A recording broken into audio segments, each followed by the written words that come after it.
یہ ہمارے دوست لوگ آج کل بڑے پریشان ہوتے ہیں، اور یہ پریشان دو وجہ سے۔ ایک تو دینیات میں کچھ کمزوری ہے، توجہ کم ہے، اور دوسرا یہ کہ ان پر خانگی امور کا بڑا غلبہ ہے۔ خواتین کے پراپیگنڈے بڑے زہریلے ہوتے ہیں۔ سحر و جادو کی کتابوں میں لکھا ہے کہ سحر اور جادو کا پہلا اثر عورت پر ہوتا ہے، وہ ضعیف الاعتقاد ہوتی ہے۔ ویسے اس کو کہے کہ آج آپ کا رنگ صحیح نہیں ہے تو وہ رونا شروع کر دے گی۔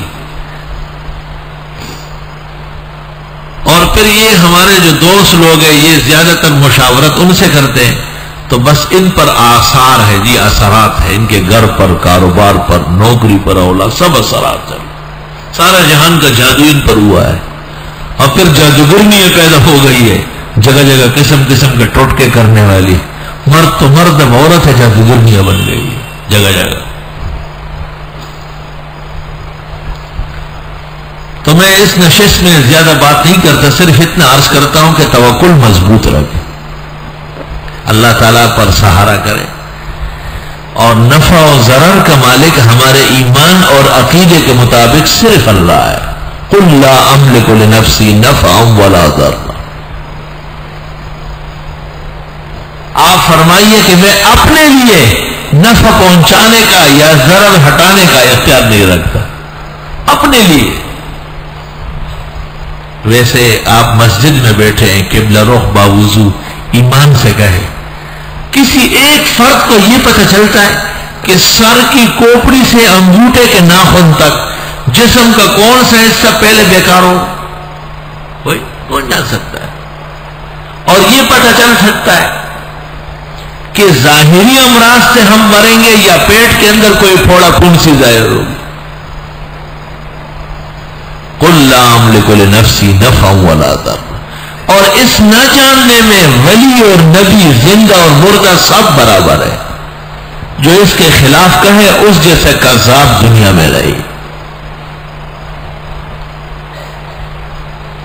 اس واسطے جناب رسول اللہ صلی اللہ علیہ وسلم جب فرض نماز کے بعد سلام پھیر لیتے، اللہم انت السلام ومنک السلام، خدایا سلامت تو آپ ہے، ہمیشہ ایک حالت پر، ہمیشہ ہر تغیر اور ہر خزان اور ہر عارض اور حادث سے محفوظ ذات تیری ہے۔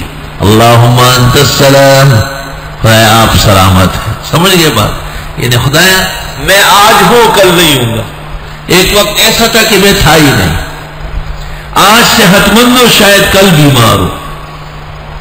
ومنک السلام، کسی کو سلامتی بھی آپ سے ملے گی، تبارک یا ذا الجلال والاکرام، او برکتوں والے، عزت و جلال کے مالک۔ مولویوں اتنی دعا حدیث میں ہے، اس کے ساتھ حینا بالسلام وادخلنا دار السلام کلها خرافات و مختلق، اپنی طرف سے بنائے۔ گیت گاتے ہیں نماز کے بعد، گیت اور گانوں کے عادی ہو گئے، اور بخاری اٹھا کے دیکھو، مسلم، ترمذی اٹھا کے، اس کے علاوہ کوئی دوسرا لفظ آئے نہیں ہے، ربنا وتعالیت کا لفظ بھی نہیں آیا ہے، صرف اللہم انت السلام ومنک السلام، تبارک یا ذا الجلال، تبارک کے بعد ربنا وتعالیت بھی ثبوت نہیں، سرے سے وجود نہیں ان الفاظ کا۔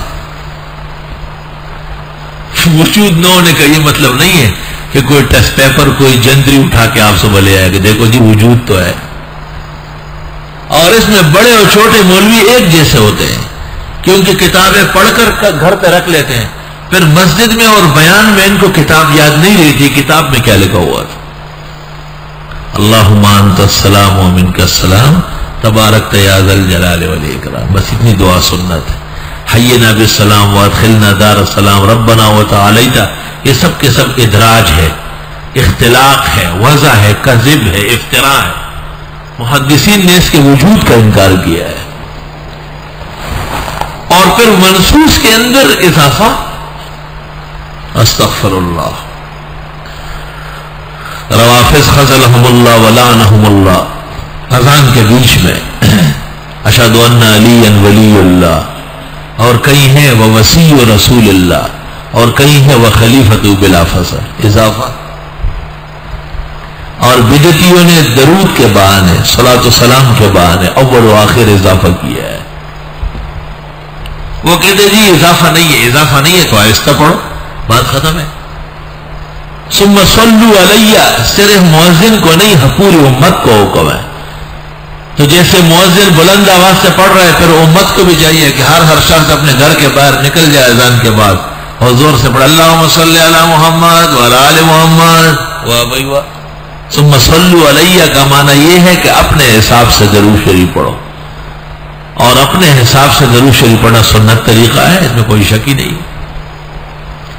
ثم صلوا علیہ پیغمبر نے کہا تو پیغمبر کا بتایا ہوا درود اللہم صلی علی محمد ہے۔ پیغمبر نے عمر بھر میں الصلاۃ والسلام علیک یا رسول اللہ نہ کہا ہے، نہ سنا ہے، نہ صحابہ نے پڑھا ہے، نہ پڑھایا ہے۔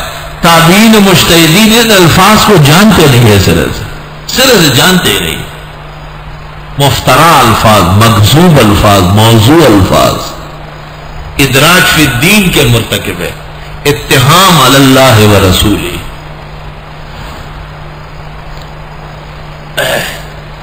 بعض ہمارے ساتھی اختلافی بات سے جلدی گھبرا دیتے، اوہ اختلاف ہو گیا۔ واہ، اختلاف ہوا نہیں ہے، اختلاف آپ کو بتایا کہ یہ نقصان کیا جا رہا ہے۔ اختلاف ہماری طرف سے تو ہے ہی نہیں، ہم تو جیسے نبی نے درود کہا ہے اسی کے قائل ہے، اور پیغمبر نے کہا بیٹھ کر پڑھو تو بیٹھ کر پڑھ دے، آہستہ پڑھو تو آہستہ پڑھ دے، اپنا اپنا پڑھو اپنا اپنا پڑھو، ایسا ختم ہو گیا۔ جنہوں نے اختلاف کیا ہے ان کی نشاندہی ضروری ہے۔ بھئی آپ ہی کی سہولت کے لیے ادارے کی طرف سے اللہ کی دی ہوئی توفیق سے کھانے کا انتظام ہوتا ہے، ناشتے کا انتظام ہوتا ہے، جیسے بھی ہے، تو ادب اور احترام سے جائے، دوڑے ووڑے نہیں لگائے۔ ٹھیک ہے آپ مسجد میں ایک طرف بیٹھے ہوئے ہیں، لیکن جب گھنٹی ہو گئی تو آپ جوتے پہن کے آرام سے چلے۔ اس بات کی کوشش کم کریں کہ آپ پہلے کھا لیں، اس بات کی کوشش کریں کہ آپ پہلی صف میں آ جائیں،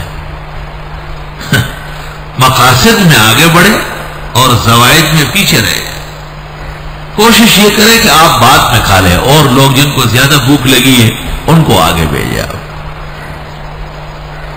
کبھی کبھی ہمارے طالب علم جو بڑی تیزی سے دوڑ پڑتے ہیں، وہاں میرے ساتھ مہمان بیٹھے ہوتے ہیں، تو وہ یہ سمجھتے کہ شاید کئی دن کے بعد ان کو کھانا مل رہا ہے، اس لیے یہ دوڑ لگا رہا ہے۔ تو میں ان سے کہتا ہوں کہ نہیں، یہ اللہ کی نعمت کے بڑے قدردان ہیں، کیا کریں اب؟ وہ جزان نہ بدے لر واڑا بل نہ بدے بر واڑا آگئی ماں کا بشرمول بدا خبر ڈیر شکر گزار قوم دے دیوی ڈوڑی تو دا سنا سڑش گیا دیکھ منڈے ہوئی دا غیان ہونے لا حول ولا قوة۔ اللہ تعالیٰ نے دین کی برکت سے دینی مدرسوں کو اور طلباء کو مالا مال فرمایا ہے، الحمدللہ۔